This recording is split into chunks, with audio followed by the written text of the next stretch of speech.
The Adventure of the 6 Napoleons. It was no very unusual thing for Mr. Lestrade of Scotland Yard to look in upon us of an evening, and his visits were welcome to Sherlock Holmes, for they enabled him to keep in touch with all that was going on at the police headquarters. In return for the news which Lestrade would bring, Holmes was always ready to listen with attention to the details of any case upon which the detective was engaged, and was able occasionally, without any active interference, to give some hint or suggestion drawn from his own vast knowledge and experience. On this particular evening, Lestrade had spoken of the weather and the newspapers. Then he had fallen silent, puffing thoughtfully at his cigar. Holmes looked keenly at him. "Anything remarkable on hand?" he asked. "Oh, no, Mr. Holmes. Nothing very particular." "Then tell me about it." Lestrade laughed. "Well, Mr. Holmes, there's no use denying that there is something on my mind, and yet it is such an absurd business that I hesitated to bother you about it. On the other hand, although it is trivial, it is undoubtedly queer, and I know that you have a taste for all that is out of the common. But in my opinion it comes more in Dr. Watson's line than ours." "Disease?" said I. "Madness, anyhow, and a queer madness too.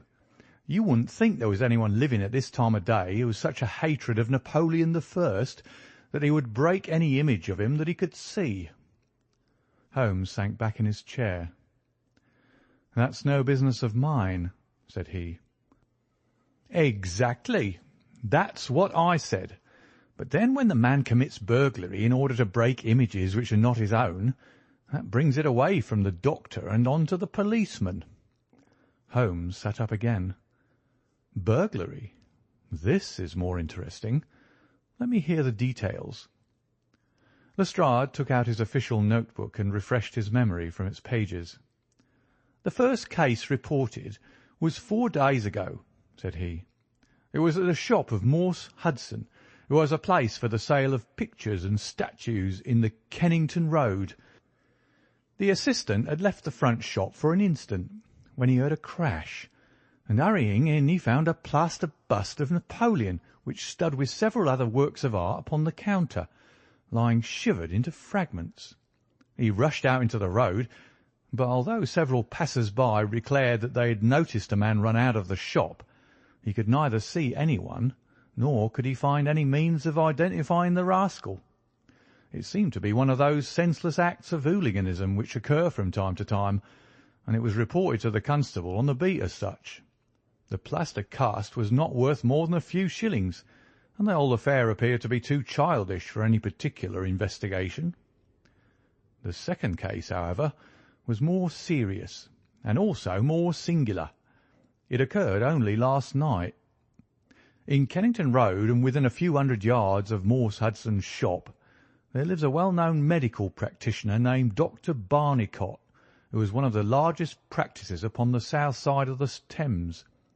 His residence and principal consulting room is at Kennington Road, but he has a branch surgery and dispensary at Lower Brixton Road, 2 miles away.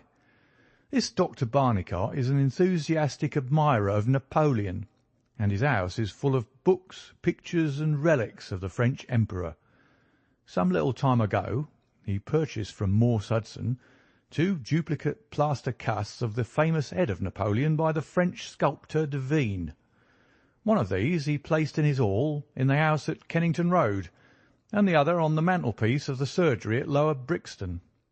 Well, when Dr. Barnicot came down this morning, he was astonished to find that his house had been burgled during the night, but that nothing had been taken save the plaster head from the hall.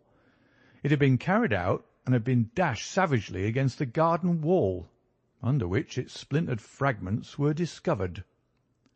Holmes rubbed his hands. "This is certainly very novel," said he. "I thought it would please you, but I have not got to the end yet.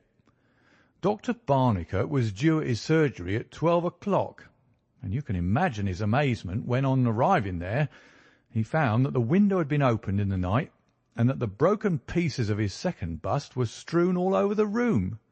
It had been smashed to atoms where it stood. In neither case were there any signs which could give us a clue as to the criminal or lunatic who had done the mischief. Now, Mr. Holmes, you've got the facts."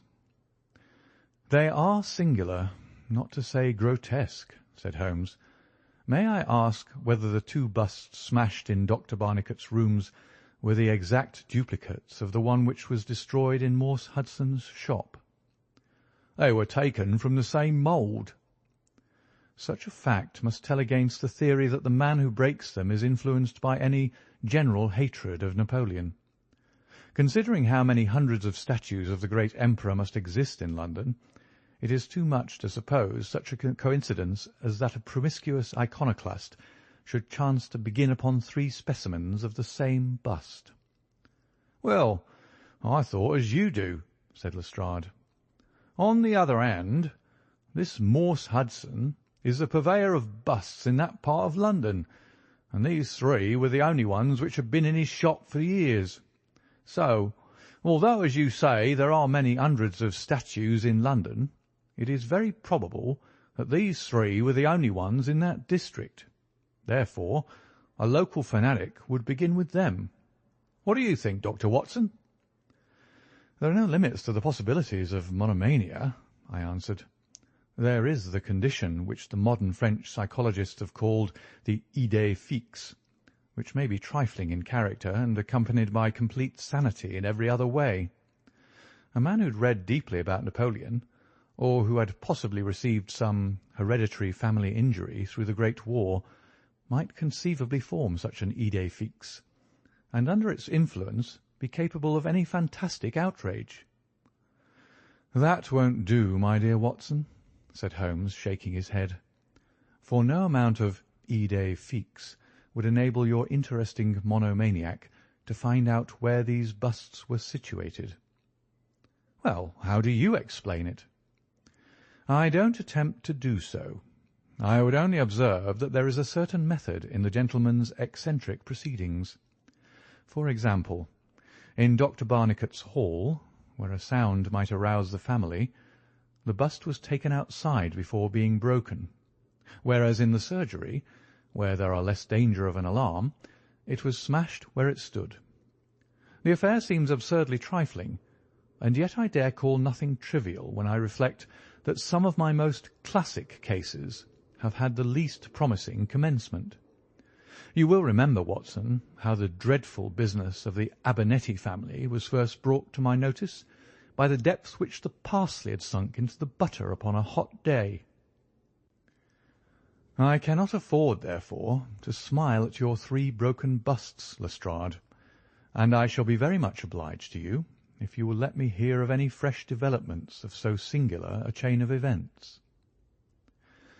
The development for which my friend had asked came in a quicker and an infinitely more tragic form than he could have imagined. I was still dressing in my bedroom next morning when there was a tap at the door, and Holmes entered, a telegram in his hand. He read it aloud. "Come instantly, 131 Pitt Street, Kensington. Lestrade." "What is it, then?" I asked. "Don't know. Maybe anything. But I suspect it is the sequel of the story of the statues. In that case, our friend the image-breaker has begun operations in another quarter of London. There's coffee on the table, Watson, and I have a cab at the door." In half an hour we had reached Pitt Street, a quiet little backwater just beside one of the briskest currents of London life. Number 131 was one of a row, all flat-chested, respectable, and most unromantic dwellings. As we drove up, we found the railings in front of the house lined by a curious crowd. Holmes whistled. "By George, it's attempted murder at the least. Nothing less will hold the London message boy. There's a deed of violence indicated in that fellow's round shoulders and outstretched neck. What's this, Watson? The top steps swill down and the other ones dry. Footsteps enough, anyhow. Well, there's Lestrade at the front window, and we shall soon know all about it." The official received us with a very grave face and showed us into a sitting-room, where an exceedingly unkempt and agitated elderly man, clad in a flannel dressing-gown, was pacing up and down. He was introduced to us as the owner of the house, Mr. Horace Harker, of the Central Press Syndicate. "It's the Napoleon bust business again," said Lestrade. "You seemed interested last night, Mr. Holmes, so I thought perhaps you would be glad to be present now that the affair has taken a very much graver turn." "What has it turned to, then?" "To murder. Mr. Harker, will you tell these gentlemen exactly what has occurred?" The man in the dressing-gown turned upon us with a most melancholy face.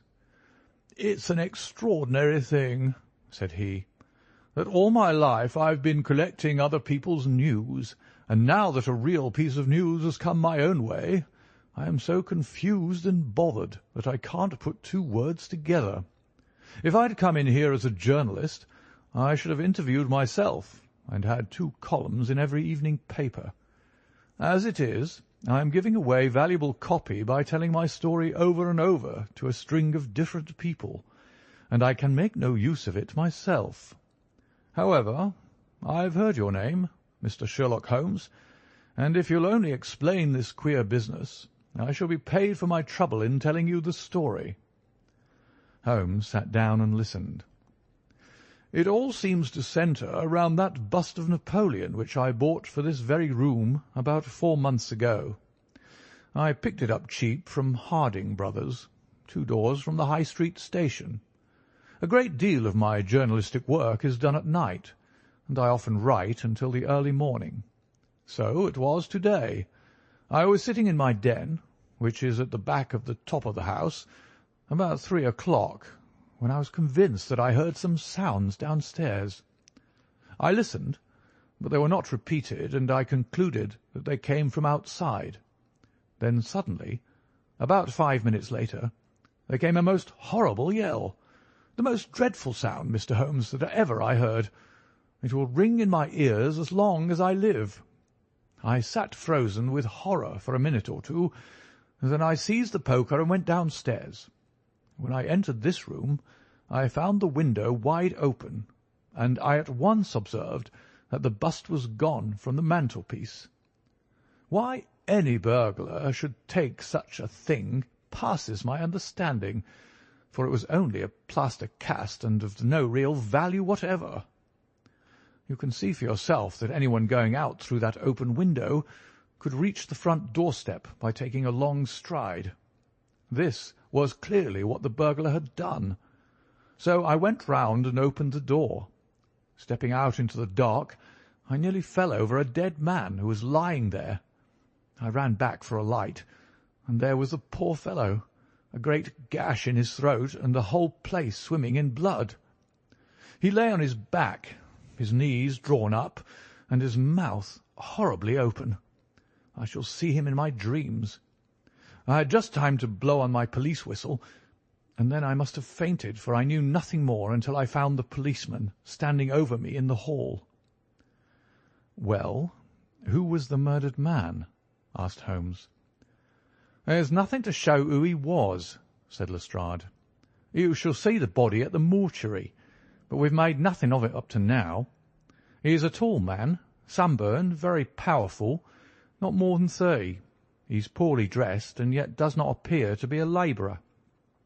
A horn-handled clasp knife was lying in a pool of blood beside him.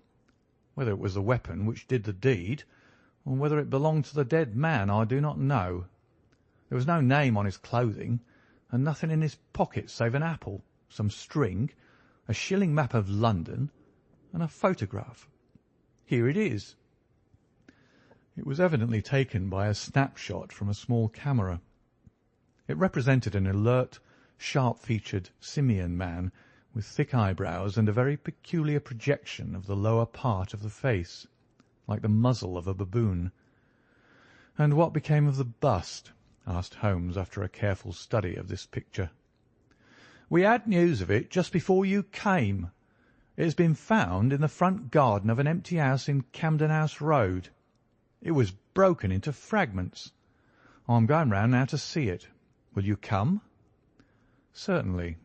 I must just take one look round." He examined the carpet and the window. "The fellow had either very long legs or was a most active man," said he. "With an area beneath, it was no mean feat to reach that window ledge and open that window. Getting back was comparatively simple. Are you coming with us to see the remains of your bust, Mr. Harker?" The disconsolate journalist had seated himself at a writing table. "I must try and make something of it," said he, "though I have no doubt that the first editions of the evening papers are out already with full details. It's like my luck. You remember when the Stand fell at Doncaster? Well, I was the only journalist in the Stand, and my journal the only one that had no account of it, for I was too shaken to write it. And now I'll be too late with a murder done on my own doorstep." As we left the room, we heard his pen travelling shrilly over the foolscap. The spot where the fragments of the bust had been found was only a few hundred yards away.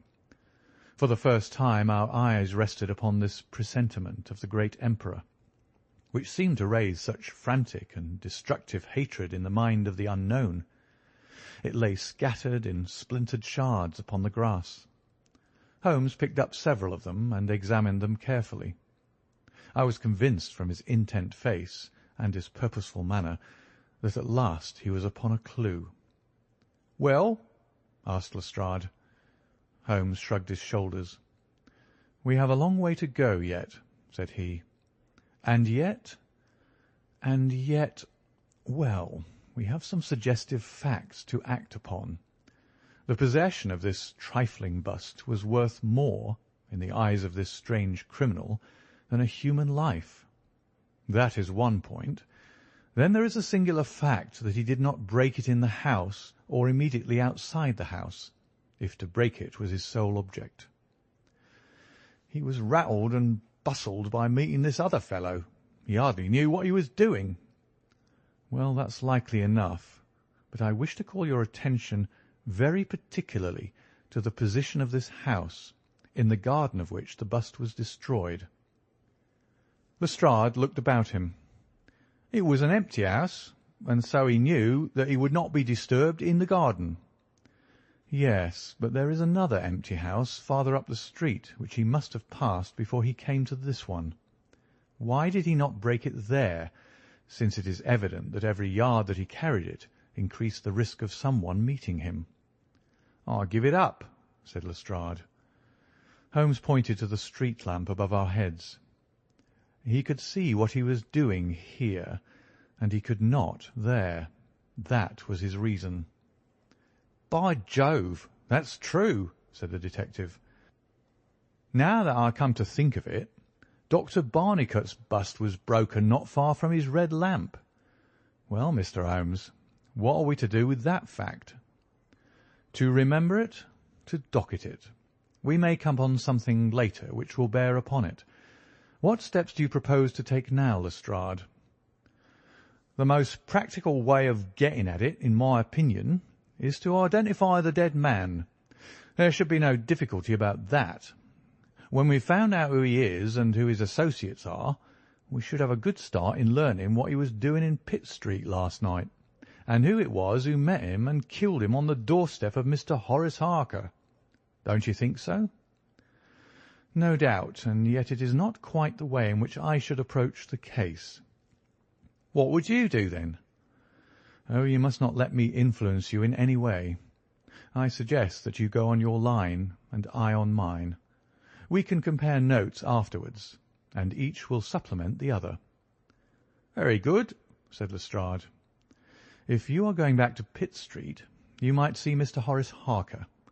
Tell him from me that I have quite made up my mind, and that it is certain that a dangerous, homicidal lunatic with Napoleonic delusions was in his house last night. It will be useful for his article." Lestrade stared. "You don't seriously believe that?" Holmes smiled. "Don't I?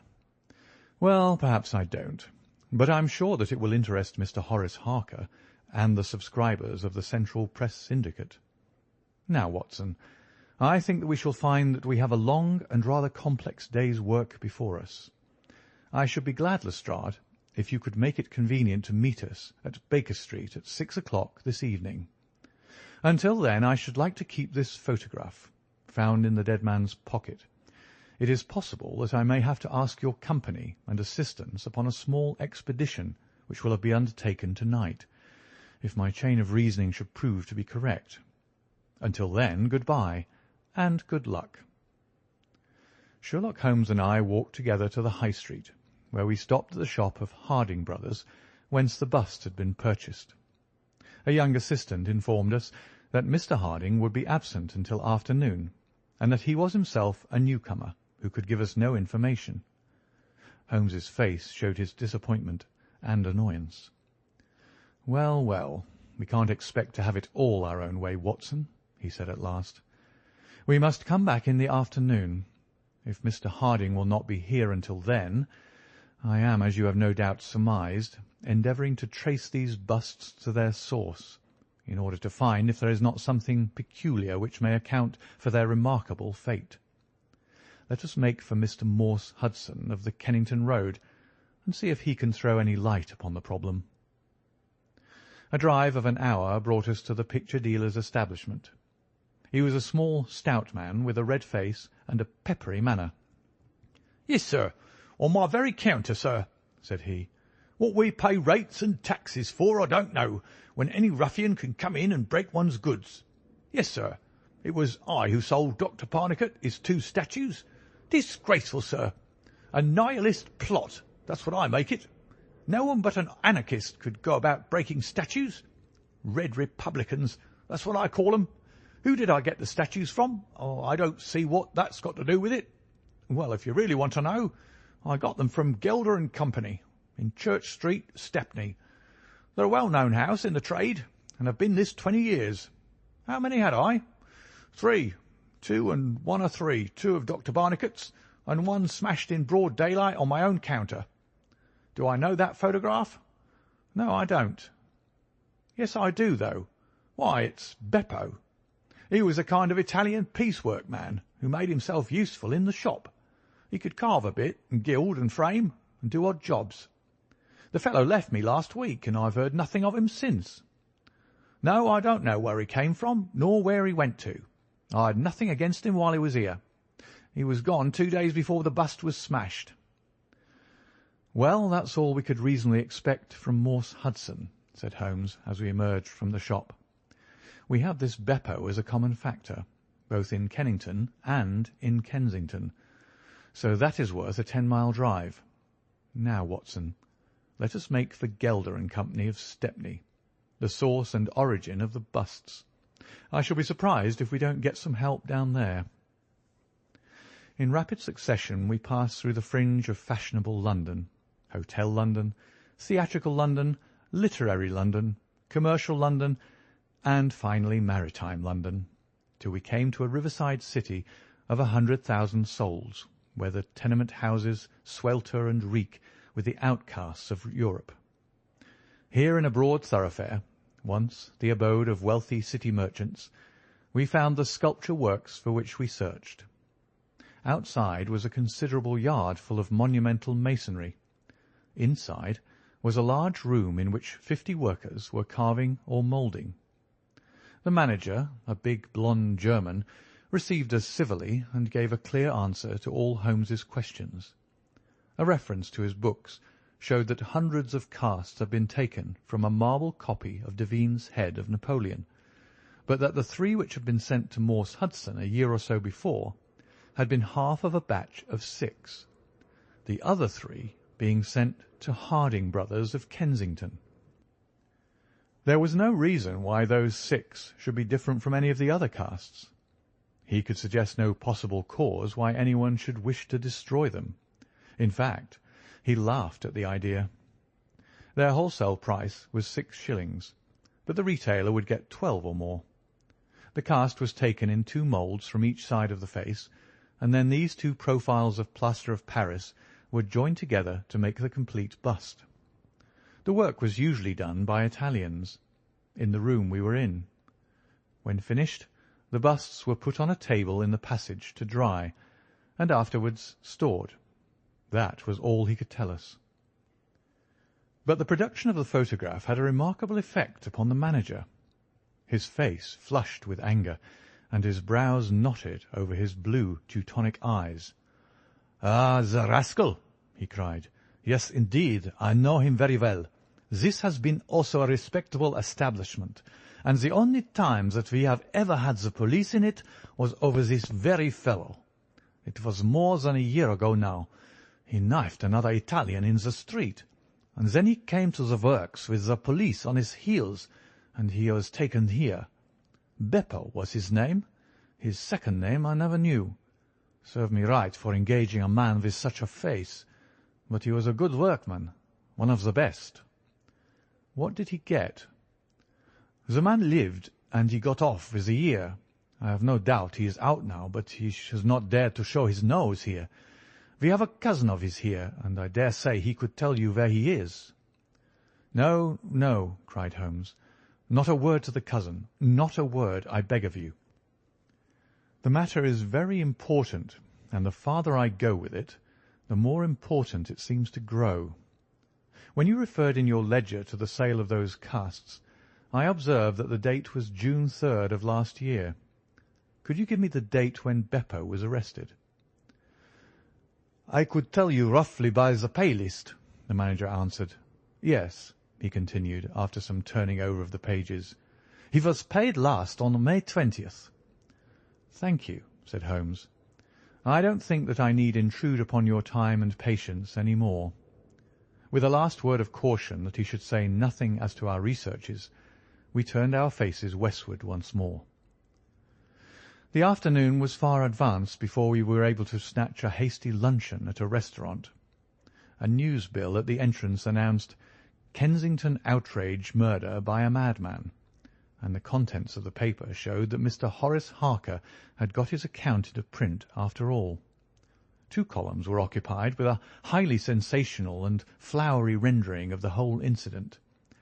Holmes propped it against the cruet stand and read it while he ate. Once or twice he chuckled.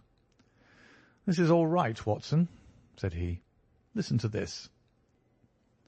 It is satisfactory to know that there can be no difference of opinion upon this case, since Mr. Lestrade, one of the most experienced members of the official force, and Mr. Sherlock Holmes, the well-known consulting expert, have each come to the conclusion that the grotesque series of incidents which have ended in so tragic a fashion arise from lunacy rather than from deliberate crime. No explanation save mental aberration can cover the facts. The press, Watson, is a most valuable institution if you only know how to use it. And now, if you have quite finished, we will hark back to Kensington and see what the manager of Harding Brothers has to say on the matter. The founder of that great emporium proved to be a brisk, crisp little person, very dapper and quick, with a clear head and a ready tongue. "Yes, sir. I have already read the account in the evening papers. Mr. Horace Harker is a customer of ours. We supplied him with the busts some months ago. We ordered 3 busts of that sort from Gelder and Company of Stepney. They are all sold now. To whom? Oh, I dare say by consulting our sales book we could very easily tell you. Yes, we have the entries here. 1 to Mr. Harker, you see, and 1 to Mr. Josiah Brown of Laburnum Lodge, Laburnum Vale, Chiswick, and 1 to Mr. Sanderford of Lower Grove Road, Reading. No, I have never seen this face which you show me in the photograph. You would hardly forget it, would you, sir? For I've seldom seen an uglier. Have we any Italians on the staff? Yes, sir. We have several among our workpeople and the cleaners. I dare say they might get a peep at that sales book if they wanted to. There is no particular reason for keeping a watch upon that book. Well, well, it's a very strange business, and I hope that you will let me know if anything comes of your inquiries." Holmes had taken several notes during Mr. Harding's evidence, and I could see that he was thoroughly satisfied by the turn which affairs were taking. He made no remark, however, save that unless we hurried we should be late for our appointment with Lestrade. Sure enough, when we reached Baker Street, The detective was already there, and we found him pacing up and down in a fever of impatience. This look of importance showed that his day's work had not been in vain. "Well," he asked, "what luck, Mr. Holmes?" "We have had a very busy day, and not entirely a wasted one," my friend explained. "We have seen both the retailers and also the wholesale manufacturers. I can trace each of the busts now from the beginning." "The busts!" cried Lestrade. "Well, well, you have your own methods, Mr. Sherlock Holmes, and it's not for me to say a word against them. But I think I've done a better day's work than you. I have identified the dead man." "You don't say so." "And found a cause for the crime." "Splendid. We have an inspector who makes a specialty of Saffron Hill and the Italian Quarter. Well, this dead man had some Catholic emblem round his neck, and that, along with his colour, made me think he was from the south. Inspector Hill knew him the moment he caught sight of him. His name is Pietro Vanucci, from Naples, and he's one of the greatest cutthroats in London. He is connected with the Mafia, which, as you know, is a secret political society enforcing its decrees by murder. Now, you see how the affair begins to clear up. The other fellow is probably an Italian also, and a member of the Mafia. He's broken the rules in some fashion. Pietro is set upon his track. Probably the photograph we found in his pocket is the man himself, so that he may not knife the wrong person. He dogs the fellow. He sees him enter a house. He waits outside for him, and in the scuffle he receives his own death wound. How's that, Mr. Sherlock Holmes?" Holmes clapped his hands approvingly. "Excellent, Lestrade, excellent," he cried. "But I didn't quite follow your explanation of the destruction of the busts." "The busts? You never can get those busts out of your head. After all, that's nothing. Petty larceny, 6 months at the most. It is the murder that we're really investigating, and I tell you that I am gathering all the threads into my hands." "And the next stage?" "Is a very simple one. I shall go down with Hill to the Italian Quarter, find the man whose photograph we've got, and arrest him on the charge of murder. Will you come with us?" "I think not. I fancy we can attain our end in a simpler way. I can't say for certain, because it all depends upon a factor which is completely outside our control. But I have great hopes. In fact, the betting is exactly 2-1, that if you will come with us tonight, I shall be able to help you to lay him by the heels." "In the Italian Quarter?" "No, I fancy Chiswick is an address which is more likely to find him. If you will come with me to Chiswick tonight, Lestrade, I'll promise to go to the Italian Quarter with you tomorrow, and no harm will be done by the delay. And now I think that a few hours' sleep would do us all good, for I do not propose to leave before 11 o'clock, and it is unlikely that we shall be back before morning. You'll dine with us, Lestrade? And then you are welcome to the sofa until it is time for us to start. In the meantime, Watson, I should be glad if you would ring for an express messenger, for I have a letter to send, and it is important that it should go at once." Holmes spent the evening in rummaging among the files of the old daily papers with which one of our lumber rooms was packed. When at last he descended, it was with triumph in his eyes, but he said nothing to either of us as to the result of his researches. For my own part, I had followed step by step the methods by which he had traced the various windings of this complex case, and though I could not yet perceive the goal which we would reach, I understood clearly that Holmes expected this grotesque criminal to make an attempt upon the 2 remaining busts, one of which, I remembered, was at Chiswick. No doubt the object of our journey was to catch him in the very act, and I could not but admire the cunning with which my friend had inserted a wrong clue in the evening paper, so as to give the fellow the idea that he could continue his scheme with impunity. I was not surprised when Holmes suggested that I should take my revolver with me. He had himself picked up the loaded hunting crop which was his favourite weapon. A four-wheeler was at the door at 11, and in it we drove to a spot at the other side of Hammersmith Bridge. Here the cabman was directed to wait.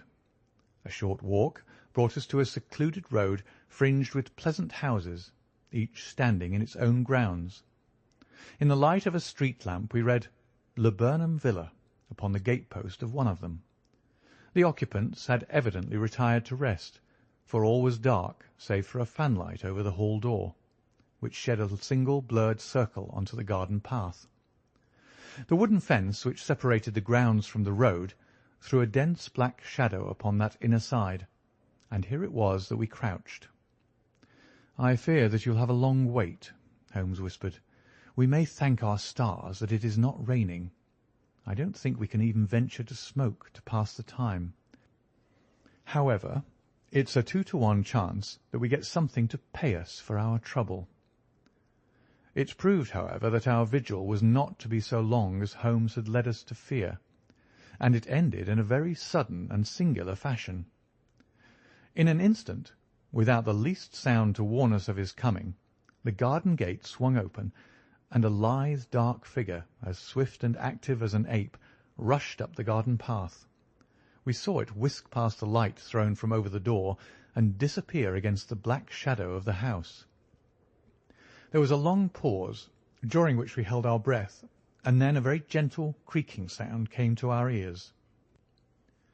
The window was being opened. The noise ceased, and again there was a long silence. The fellow was making his way into the house.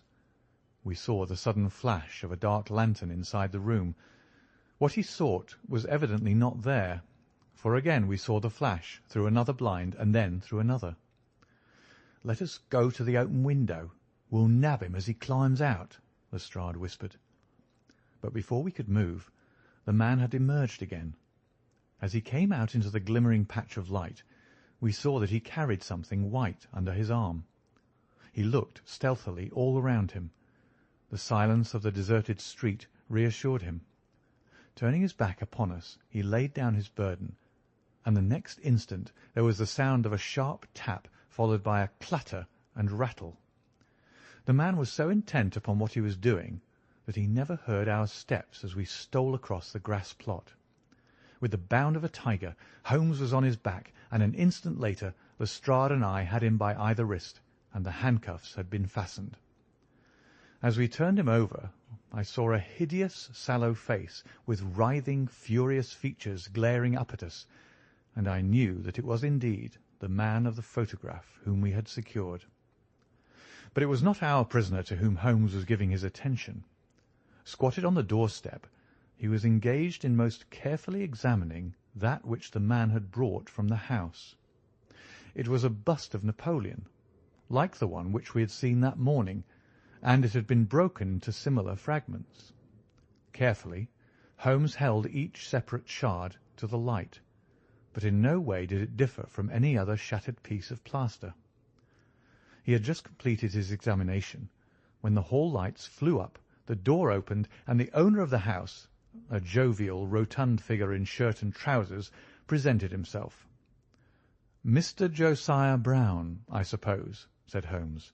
"Yes, sir, and you, no doubt, are Mr. Sherlock Holmes. I had the note which you sent by the express messenger, and I did exactly what you told me. We looked every door on the inside and awaited developments. Well, I'm very glad to see that you have got the rascal. I hope, gentlemen, that you will come in and have some refreshment." However, Lestrade was anxious to get his man into safe quarters, so within a few minutes our cab had been summoned, and we were all four upon our way to London. Not a word would our captive say, but he glared at us from the shadow of his matted hair, and once, when my hand seemed within his reach, he snapped at it like a hungry wolf. We stayed long enough at the police station to learn that a search of his clothing revealed nothing save a few shillings and a long sheath knife, the handle of which bore copious traces of recent blood. "That's all right," said Lestrade, as we parted. "He'll knows all these gentry, and we'll give a name to him. You'll find that my theory of the Mafia will work out all right, but I'm sure I'm exceedingly obliged to you, Mr. Holmes, for the workmanlike way in which you've laid hands upon him. I don't quite understand it all yet." "I fear it is rather too late an hour for explanations," said Holmes. "Besides, there are one or two details which are not finished off, and it is one of those cases which are worth working out to the very end. If you will come round once more to my rooms at 6 o'clock tomorrow, I think I shall be able to show you that even now you have not grasped the entire meaning of this business, which presents some features which make it absolutely original in the history of crime. If ever I permit you to chronicle any more of my little problems, Watson, I foresee that you will enliven your pages by an account of the singular adventure of the Napoleonic busts." When we met again next evening, Lestrade was furnished with much information concerning our prisoner. His name, it appeared, was Beppo, second name unknown. He was a well-known ne'er-do-well among the Italian colony. He had once been a skilful sculptor, and had earned an honest living, but he had taken to evil courses, and had twice already been in jail, once for a petty theft, and once, as we had already heard, for stabbing a fellow countryman. He could talk English perfectly well. His reasons for destroying the busts were still unknown, and he refused to answer any questions upon the subject. But the police had discovered that these same busts might very well have been made by his own hands, since he was engaged in this class of work at the establishment of Gelder and Company. To all this information, much of which we already knew, Holmes listened with polite attention, but I, who knew him so well, could clearly see that his thoughts were elsewhere, and I detected a mixture of mingled uneasiness and expectation beneath that mask which he was wont to assume. At last he started in his chair, and his eyes brightened. There had been a ring at the bell. A minute later we heard steps upon the stairs, and an elderly red-faced man with grizzled side-whiskers was ushered in. In his right hand he carried an old-fashioned carpet-bag, which he placed upon the table. "Is Mr. Sherlock Holmes here?" My friend bowed and smiled. "Mr. Sandford of Reading, I suppose," said he. "Yes, sir. I fear that I am a little late, but the trains were awkward. You wrote to me about a bust that is in my possession." "Exactly." "I have your letter here. You said, 'I desire to possess a copy of Devine's Napoleon, and am prepared to pay you £10 for the one which is in your possession.' Is that right?" "Certainly." "I was very much surprised at your letter, for I could not imagine how you knew that I owned such a thing." "Of course you must have been surprised, but the explanation is very simple. Mr. Harding, of Harding Brothers, said that they had sold you their last copy, and he gave me your address." "Oh, that was it, was it? Did he tell you what I paid for it?" "No, he did not." "Well, I am an honest man, though not a very rich one. I only gave 15 shillings for the bust, and I think you ought to know that before I take £10 from you." "I am sure the scruple does you honour, Mr. Sandford, but I have named that price, so I intend to stick to it." "Well, it's very handsome of you, Mr. Holmes. I brought the bust up with me, as you asked me to do. Here it is." He opened his bag, and at last we saw placed upon our table a complete specimen of that bust which we had already seen more than once in fragments. Holmes took a paper from his pocket and laid a £10 note upon the table. "You will kindly sign that paper, Mr. Sandford, in the presence of these witnesses. It is simply to say that you transfer every possible right that you ever had in the bust to me. I am a methodical man, you see, and you never know what turn events might take afterwards. Thank you, Mr. Sandford. Here is your money, and I wish you a very good evening." When our visitor had disappeared, Sherlock Holmes's movements were such as to rivet our attention. He began by taking a clean white cloth from a drawer and laying it over the table. Then he placed his newly acquired bust in the centre of the cloth. Finally, he picked up his hunting crop and struck Napoleon a sharp blow on the top of the head. The figure broke into fragments, and Holmes bent eagerly over the shattered remains. Next instant, with a loud shout of triumph, he held up one splinter, in which a round, dark object was fixed like a plum in a pudding. "Gentlemen," he cried, "let me introduce you to the famous Black Pearl of the Borgias." Lestrade and I sat silent for a moment, and then, with a spontaneous impulse, we both broke at clapping, as at the well-wrought crisis of a play. A flush of colour sprang to Holmes's pale cheeks, and he bowed to us like the master dramatist who receives the homage of his audience. It was at such moments that for an instant he ceased to be a reasoning machine and betrayed his human love for admiration and applause. The same singularly proud and reserved nature which turned away with disdain from popular notoriety was capable of being moved to its depths by spontaneous wonder and praise from a friend. "Yes, gentlemen," said he, "it is the most famous pearl now existing in the world, and it has been my good fortune, by a connected chain of inductive reasoning, to trace it from the Prince of Colonner's bedroom at the Dakar Hotel, where it was lost, to the interior of this, the last of the 6 busts of Napoleon, which were manufactured by Gelder and Company of Stepney. You will remember, Lestrade, the sensation caused by the disappearance of this valuable jewel, and the vain efforts of the London police to recover it. I was myself consulted upon the case, but I was unable to throw any light upon it. Suspicion fell upon the maid of the Princess, who was an Italian, and it was proved that she had a brother in London, but we failed to trace any connection between them. The maid's name was Lucretia Vannucci, and there is no doubt in my mind that this Pietro, who was murdered 2 nights ago, was the brother. I have been looking up the dates in the old files of the paper, and I find that the disappearance of the pearl was exactly 2 days before the arrest of Beppo for some crime of violence, an event which took place in the factory of Gelder and Company, at the very moment when these busts were being made. Now you clearly see the sequence of events, though you see them, of course, in the inverse order to the way in which they presented themselves to me. Beppo had the pearl in his possession. He may have stolen it from Pietro. He may have been Pietro's confederate.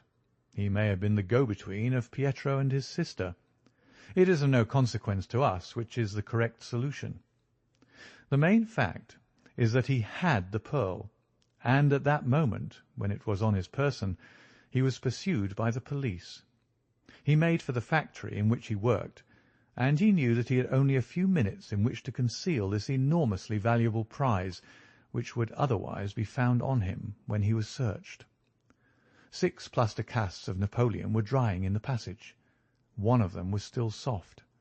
In an instant, Beppo, a skilful workman, made a small hole in the wet plaster, dropped in the pearl, and with a few touches covered over the aperture once more. It was an admirable hiding-place. No one could possibly find it. But Beppo was condemned to a year's imprisonment, and in the meanwhile his 6 busts were scattered over London. He could not tell which contained his treasure. Only by breaking them could he see. Even shaking would tell him nothing, for as the plaster was wet it was probable that the pearl would adhere to it, as, in fact, it has done. Beppo did not despair, and he conducted his search with considerable ingenuity and perseverance. Through a cousin who works with Gelder, he found out the retail firms who had bought the busts. He managed to find employment with Morse Hudson, and in that way tracked down 3 of them. The pearl was not there. Then, with the help of some Italian employee, he succeeded in finding out where the other 3 busts had gone. The first was at Harker's. There he was dogged by his confederate, who held Beppo responsible for the loss of the pearl, and he stabbed him in the scuffle which followed. If he was his confederate, why should he carry his photograph? I asked. As a means of tracing him, if he wished to inquire about him from any third person. That was the obvious reason. Well, after the murder I calculated that Beppo would probably hurry rather than delay his movements. He would fear that the police would read his secret, and so he hastened on before they could get ahead of him. Of course, I could not say that he had not found the pearl in Harker's bust. I had not even concluded for certain that it was the pearl, but it was evident to me that he was looking for something, since he carried the bust past the other houses in order to break it in the garden, which had a lamp overlooking it. Since Harker's bust was 1 in 3, the chances were exactly as I told you, 2 to 1 against the pearl being inside it. There remained 2 busts, and it was obvious that he would go for the London one first. I warned the inmates of the house so as to avoid a second tragedy, and we went down with the happiest results. By that time, of course, I knew for certain that it was the Borgia pearl that we were after. The name of the murdered man linked the one event with the other. There only remained a single bust, the Reading one, and the pearl must be there. I bought it in your presence from the owner, and there it lies." We sat in silence for a moment. "Well," said Lestrade, "I've seen you handle a good many cases, Mr. Holmes, but I don't know that I've ever known a more workmanlike one than that. We're not jealous of you at Scotland Yard. No, sir. We're very proud of you, and if you come down to-morrow, there's not a man from the oldest inspector to the youngest constable who wouldn't be glad to shake you by the hand." "Thank you," said Holmes. "Thank you." And as he turned away, it seemed to me that he was more nearly moved by the softer human emotions than I had ever seen him. A moment later he was the cold and practical thinker once more. "Put the pearl in the safe, Watson," said he, "and get out the papers of the Conk-Singleton forgery case. Good-bye, Lestrade. If any little problem comes your way, I shall be happy, if I can, to give you a hint or two as to its solution."